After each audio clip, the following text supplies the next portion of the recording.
Hello friends, this is Nitika and welcome to NST classes. आज हम इस वीडियो में डिस्कस करेंगे एनसीईआरटी पॉलिटिकल साइंस क्लास 6 का चैप्टर 4 की elements of a democratic government. अगर आपको वीडियो अच्छी लगे तो वीडियो को लाइक करें और शेयर करें, अपने विचार कमेंट करके बताएं, चैनल को सब्सक्राइब जरूर करें और नोटिफिकेशंस के लिए बेल आइकन प्रेस करना ना भूलें। चलिए शुरू करते हैं। की elements of a democratic government, एक लोकतांत्रिक सरकार के प्रमुख तत्व। इस चैप्टर में हम कुछ ऐसे प्रमुख तत्वों के बारे में पढ़ेंगे जो एक लोकतांत्रिक सरकार यानी डेमोक्रेटिक गवर्नमेंट के कामकाज को प्रभावित करते हैं। वे प्रमुख तत्व यानी की एलिमेंट्स हैं: पीपल्स पार्टिसिपेशन, लोगों की भागीदारी; द रिसोल्यूशन ऑफ कॉन्फ्लिक्ट, संघर्ष का समाधान; इक्वालिटी समानता; एंड जस्टिस न्याय। साउथ अफ्रीका एक ऐसा देश जहां कई जाति के लोग रहते हैं, जैसे ब्लैक पीपल यानी अश्वेत लोग जो दक्षिण अफ्रीका से ताल्लुक रखते हैं, व्हाइट्स यानी गोरे लोग जो वहां बसने के लिए आए थे, एंड इंडियंस यानी भारतीय जो वहां मजदूर और व्यापारी के रूप में आए थे। महज 11 साल की माया नायडू नामक एक दक्षिण अफ्रीकी लड़की जो जोहान्सबर्ग शहर में रहती थी, पुराने बॉक्सेस को साफ करने में अपनी माँ की मदद कर रही थी। बॉक्सेस को साफ करते करते उसे तस्वीरों और अखबारों के आर्टिकल्स से भरी एक स्क्रैप बुक मिली। उस स्क्रैप बुक में एक युवा स्कूली बच्चे की कई तस्वीरें थी जो लगभग 15 वर्ष की आयु का था। माया ने अपनी माँ से पूछा कि माँ, ये लड़का कौन है? तो उसकी माँ ने उसे बताया कि यह लड़का हेक्टर पीटरसन था। इसे पुलिस ने गोली मार दी थी। माँ की यह बात सुनकर माया चौंक गई और उसने तुरंत पूछा, क्यों? माया के क्यों का उत्तर देते हुए उसकी माँ ने उसे बताया कि साउथ अफ्रीका पहले अपार्थाइड लॉज यानी रंग भेद कानूनों द्वारा शासित था। पर यह अपार्थाइड होता क्या है? अपार्थाइड यानी रंग भेद means separation on the basis of race, जिसका अर्थ होता है नस्ल के आधार पर अलगाव।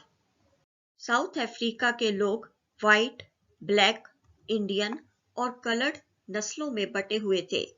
रंगभेद कानून के अनुसार साउथ अफ्रीका में रहने वाली इन नस्लों को एक दूसरे के साथ घुलने मिलने, एक दूसरे के साथ रहने और यहाँ तक कि सामान्य सुविधाओं का उपयोग करने की भी अनुमति नहीं थी। ये सब बातें सुनकर माया को अपने कानों पर विश्वास नहीं हुआ। रंग भेद के तहत जीवन के बारे में बात करते हुए माया की माँ बहुत गुस्से में थी। माया की माँ ने उसे बताया कि साउथ अफ्रीका में उन दिनों अश्वेत और गोरे लोगों के लिए सब कुछ अलग अलग था। हॉस्पिटल्स अलग थे, एम्बुलेंस अलग थी। गोरे लोगों के लिए जो एम्बुलेंस बनी होती थी वह हमेशा वेल इक्विप्ड होती थी, यानी उसमें जरूरत के सारे उपकरण होते थे, जबकि अश्वेत लोगों के लिए ऐसी एम्बुलेंस नहीं होती थी।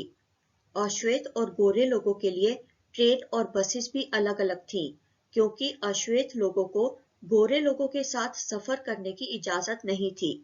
यहाँ तक कि अश्वेत और गोरे लोगों के लिए बस स्टॉप भी अलग अलग बने हुए थे। अश्वेत लोगों को वोट देने की अनुमति नहीं थी।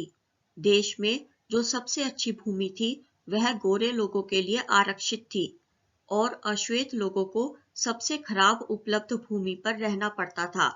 इसलिए ब्लैक्स एंड कलर्ड पीपल को गोरे लोगों के बराबर नहीं समझा जाता था। One black township was the southwestern township Soweto. Hector Peterson lived here, and he and his classmates joined the protest against learning the Afrikaans language in school. माया की माँ ने उसे आगे बताया कि साउथ वेस्टर्न टाउनशिप को सोवेटो नाम से भी जाना जाता था। यह एक अश्वेत लोगों की बस्ती थी। हेक्टर पीटरसन इसी बस्ती में रहता था। उस समय स्कूल में अफ्रीकांस लैंग्वेज सिखाई जाती थी। यह भाषा गोरे लोग बोलते थे। हेक्टर और उसके सहपाठियों को अफ्रीकांस लैंग्वेज सीखने के लिए मजबूर किया जा रहा था। पर वे ये भाषा नहीं सीखना चाहते थे। इसके लिए उन्होंने प्रोटेस्ट यानी विरोध भी किया।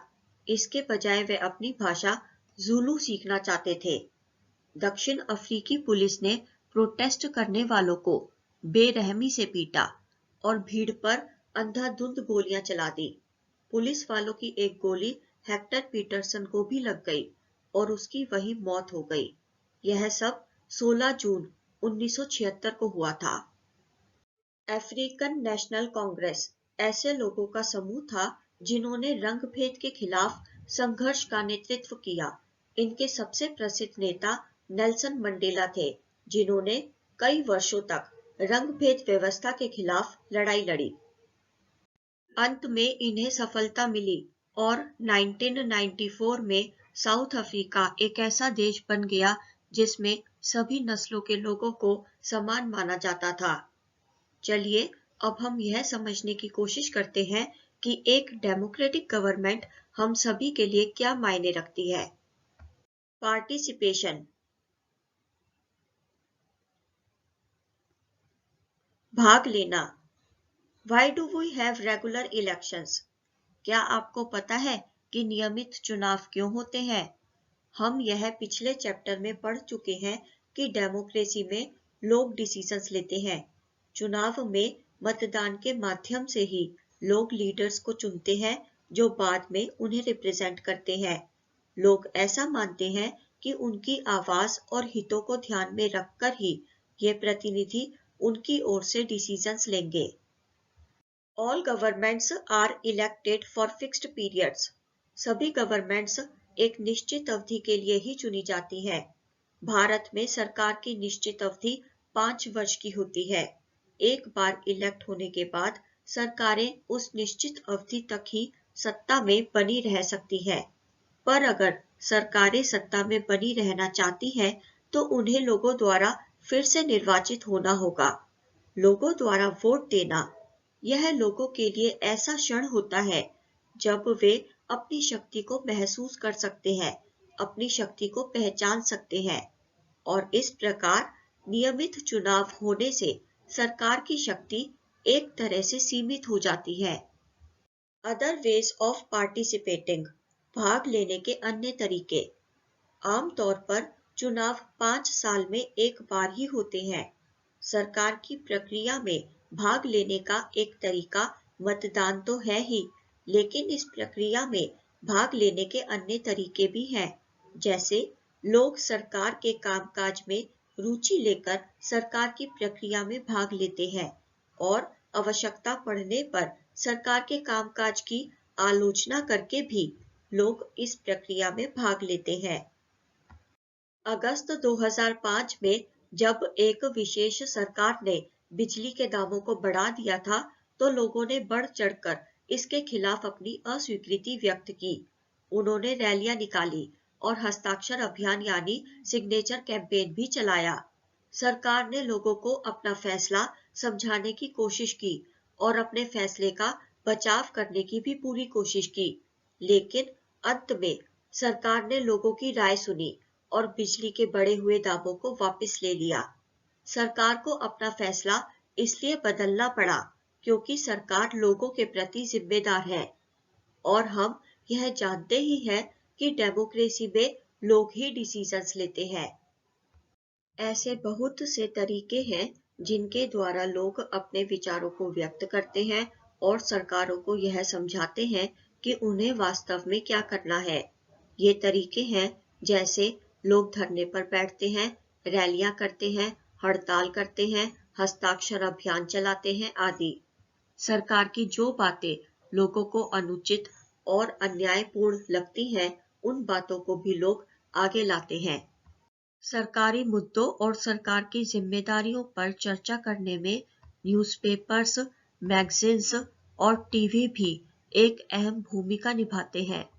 यह बिल्कुल सच है कि लोकतंत्र लोगों को सरकार की प्रक्रिया में भाग लेने की अनुमति देता है, पर एक सच यह भी है कि सभी वर्ग के लोग वास्तव में ऐसा करने में सक्षम नहीं हैं। लोगों का इस प्रक्रिया में भाग लेने का एक अन्य तरीका यह भी है कि लोग उन सामाजिक संगठनों के आंदोलनों में शामिल होते हैं जो सरकार और उसके कामकाज को चुनौती देने की इच्छा रखते हैं। अल्पसंख्यक समुदाय के सदस्य, दलित, आदिवासी, महिलाएं और अन्य अक्सर इस तरह से भाग लेने में सक्षम होते हैं। मतलब ये लोग अपने आप को संगठित कर अपना एक लीडर चुनते हैं और अपने लीडर के द्वारा अपनी आवाज या फिर ये क्या चाहते हैं उस बात को उन सामाजिक कार्यकर्ताओं तक पहुंचाते हैं जो आंदोलनों द्वारा सरकार और उसके कामकाज को चुनौती देने की इच्छा रखते हैं। अगर किसी देश के लोग जागरूक रहते हैं और देश की सरकार के कामकाज में रुचि लेते हैं तो अवश्य ही उस देश की सरकार का लोकतांत्रिक चरित्र मजबूत होगा। नीड टू रिजॉल्व कन्फ्लिक्ट, किसी भी झगड़े को सुलझाने की जरूरत। माया की कहानी में हमने पढ़ा कि किसी भी चीज का विरोध करना और किसी भी चीज के लिए लड़ना कैसे मौत का कारण बन सकता है। ऐसा इसलिए होता है क्योंकि एक ग्रुप ऐसा मानता है कि दूसरे ग्रुप को विरोध करने से रोकने के लिए बल प्रयोग करना ही बिल्कुल सही है।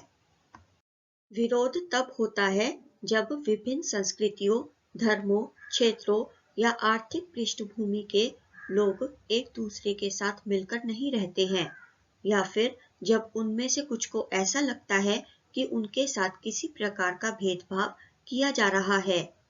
अगर लोग किसी से कोई मतभेद रखते हैं तो वे उन मतभेदों को सुलझाने के लिए हिंसक तरीकों का इस्तेमाल कर सकते हैं। पर यदि लोग ऐसा करते हैं तो उनके हिंसक तरीकों के कारण उस क्षेत्र में रहने वाले अन्य लोगों में भय और तनाव का माहौल बन जाता है। यह सरकार की जिम्मेदारी बनती है कि वह ऐसे विरोध या झगड़े को सुलझाने में लोगों की मदद करे। चलिए अब हम समाज में हुए कुछ कॉन्फ्लिक्ट्स के बारे में और इन कॉन्फ्लिक्ट्स को हल करने में सरकार की भूमिका के बारे में पढ़ते हैं। कभी कभी धार्मिक जुलूस और समारोह भी विरोध का कारण बन सकते हैं। फॉर एग्जाम्पल, धार्मिक जुलूस जिस मार्ग से भी गुजरेगा वह किसी भी वजह से विरोध का कारण बन सकता है। झगड़े से संबंधित जो भी समुदाय होते हैं, सरकार विशेष रूप से पुलिस उनके प्रतिनिधियों से मिलने और झगड़े का समाधान निकालने का प्रयास करने में महत्वपूर्ण भूमिका निभाती है, क्योंकि पुलिस सरकार का एक हिस्सा ही है। कई बार लोगों द्वारा पथराव करने से या फिर उनके द्वारा धार्मिक जुलूसों को बाधित करने की कोशिश करने से हिंसा होने का डर बना रहता है। पुलिस की यह जिम्मेदारी है कि वह सुनिश्चित करे कि किसी भी प्रकार से हिंसा ना हो।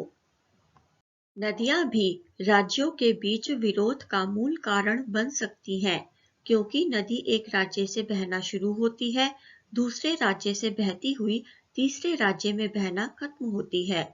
नदी जिन विभिन्न राज्यों से बहती हुई जाती है, उन राज्यों के बीच उस नदी के पानी का बंटवारा विरोध का एक कारण बनता जा रहा है।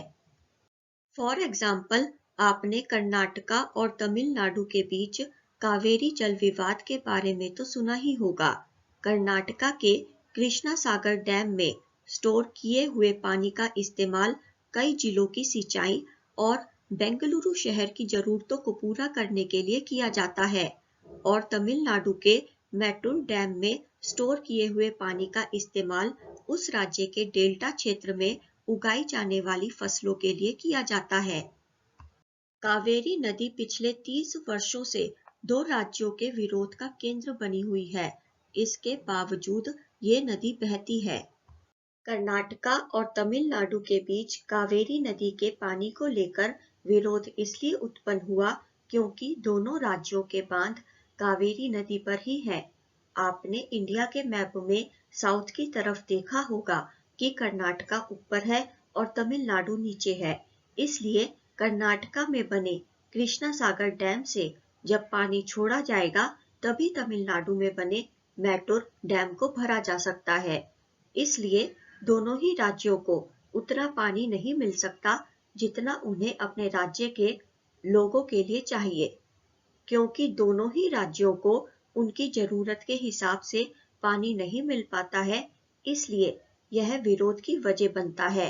इसके लिए केंद्र सरकार को कदम उठाना होगा और देखना होगा कि दोनों राज्यों के लिए उचित वितरण पर काम किया जाए।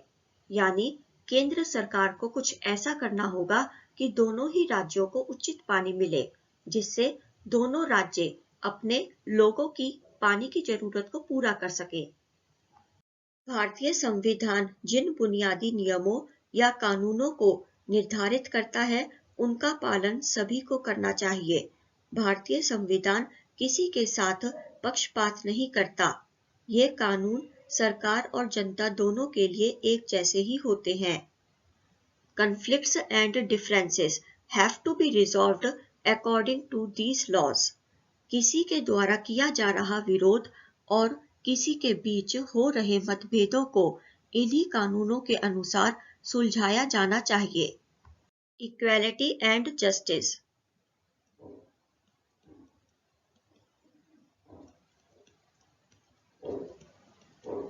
समानता और न्याय। लोकतंत्र में समानता और न्याय के प्रति सरकार की प्रतिबद्धता उसके प्रमुख विचारों में से एक है। समानता और न्याय कभी न अलग होने वाले तत्व हैं।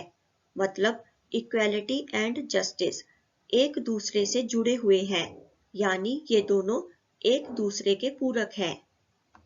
पहले से चली आ रही अनटचबिलिटी की प्रथा को सरकार ने अब बैन कर दिया है। पहले नीची जाति के समूह को शिक्षा, परिवहन और चिकित्सा जैसी मूलभूत सुविधाएं भी उपलब्ध नहीं थीं, और यहाँ तक कि इन्हें किसी भी पूजा स्थल में प्रार्थना करने से भी मना कर दिया गया था। डॉक्टर अंबेडकर, जिनके बारे में हम पढ़ चुके हैं, उन्होंने और उनके जैसे कई अन्य लोगों ने ये महसूस किया कि इस तरह की प्रथाएं बिल्कुल जारी नहीं रहनी चाहिए। जब सभी लोगों के साथ समान व्यवहार किया जाएगा, न्याय तभी प्राप्त किया जा सकता है। सरकार इन लोगों की सभी परेशानियों को समझती है और पहचानती है, इसलिए समाज के भीतर असमान समूहों के लिए विशेष प्रावधान करती है। फॉर एग्जाम्पल, हमारे समाज में लड़कियों की तुलना में लड़कों को अधिक महत्व दिया जाता है और उनकी अधिक देखभाल की जाती है। आज भी कई इलाकों में लड़कों को स्कूल में पढ़ने के लिए भेजा जाता है और लड़की को पढ़ाने की बजाय घर के कामकाज सिखाए जाते हैं। यह हमारे समाज की सामान्य प्रवृत्ति है। इसका मतलब यह है कि समाज लड़की और लड़के को समान रूप से महत्व नहीं देता। यह अन्यायपूर्ण है। इस संदर्भ में सरकार न्याय को बढ़ावा देने के लिए विशेष प्रावधान प्रदान करती है, जो लड़कियों को उनके साथ होने वाले अन्याय को दूर करने में सक्षम बनाता है। इसलिए इस प्रावधान के तहत सरकार ने सरकारी स्कूलों और कॉलेजों में लड़कियों की फीस माफ कर दी है। अगर आपको वीडियो अच्छी लगी हो तो वीडियो को लाइक करें और शेयर करें। अपने विचार कमेंट करके बताएं। चैनल को सब्सक्राइब जरूर करें और नोटिफिकेशंस के लिए बेल आइकन प्रेस करना ना भूलें। See you in the next video. Till then, goodbye. Thank you so much. Thanks for watching.